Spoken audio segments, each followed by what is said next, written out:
or and then they like take fun pictures and do silly like TikToks, and then they wash it all off and then they try something on again. So she's like, for me to not want to wear lip liner and like, have her eyebrow slit or whatever she does, like she's like, it's just me like trying things, and like I've seen you do it like your whole life, like I've grown up with it, why can't I try it? So I'm like, you know what? Okay, like it's beautiful. Yeah. Let's talk about business. Yes. Throughout your career, what has helped you really figure out what you're passionate about and what your strengths are?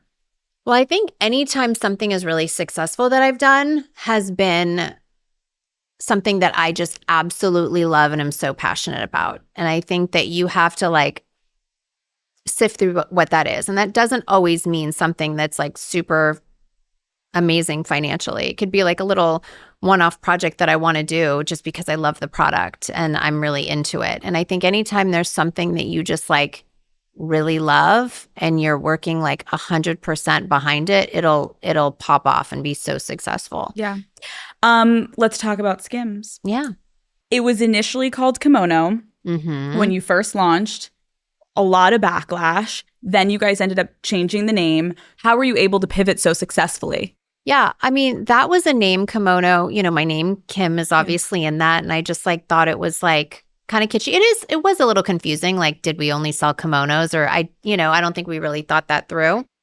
But as soon as we started getting backlash, we had like 1 million garments printed with the logo in it. And I thought like, this is a huge business decision, but there's no way we can move forward with the name. I didn't feel comfortable with it.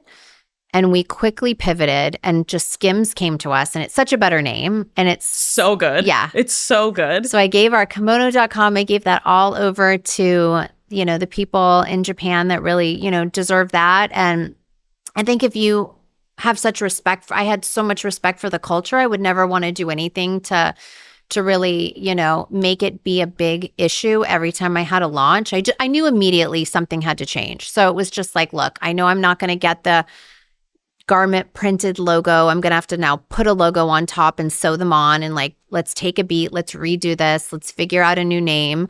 And I think, again, it's about taking accountability. You own up to it, you take accountability, and you fix it, and you move on. It's such a great point. Every business has its hiccups. Every business has a moment where you're like, we did this wrong. And I think how quickly you were able to pivot, I also think garnered so much respect also, because people are like, okay, wow, she acknowledged it. She took accountability. She moved on. Then you go to grow this massive, massive, massive, massive, massive, massive success. It is so beyond impressive. In the beginning days of SKIMS, what were you the most involved in? I think it's still remained the same. I do like all the creative, all of the, now we have big product teams, but like a lot of our design is what things that I'm, requesting and send references for. The whole team will go out and get fabrics. I'm always picking the fabrics. I do all of our colors. My favorite thing to do is do our color palette.